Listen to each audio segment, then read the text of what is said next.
भारतीय जनता पक्षाच्या एकंदरीत गंधळट आणि त्यांच्या निवडक उद्योगपती मित्रांना लाभ देण्याच्या नादात भारतीय अर्थव्यवस्थेची वाट लावली आहे। बेरोजगारांना रोजगार नाही, शेतमालाला भाव नाही, आपल्या इथली जी गुंतवणूक आहे ती गुंतवणूक मोठ्या प्रमाणावर बाहेर निघत आहे आणि अशा परिस्थितीत असंतोष वाढलेला आहे। इंधनाच्या संदर्भात देखील जो तुटवडा आहे याला देखील भारतीय जनता पक्ष जबाबदार आहे आणि आपल्या देशाला अत्यंत वाईट अशा परिस्थितीमध्ये आज भारतीय जनता पक्षाने आणून ठेवलं। कॉक्रोच पार्टी कशी काय उदय सर काय देशामध्ये असंतोष आहे।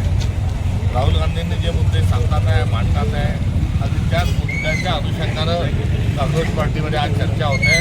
मात्र कॉक्रोच पार्टी हा भारतीय जनता पक्षाला असणारा विरोध आहे आणि जनतेचा रोष जो आहे तो या निमित्तानं समोर आलेला आहे। महागाई सध्या दिवसेंदिवस वाढतच चालली आहे। महागाई वाढलेली आहे, बेरोजगारी वाढलेली आहे, शेतमालाला भाव नाही, असंतोष आहे, महिलांवरील अत्याचार वाढलेले आहे, ज्याला वाटोळं म्हणतात। अगदी तशा परिस्थितीत भारतीय जनता पक्षानं महाराष्ट्राला आणि देशाला आणून ठेवलं।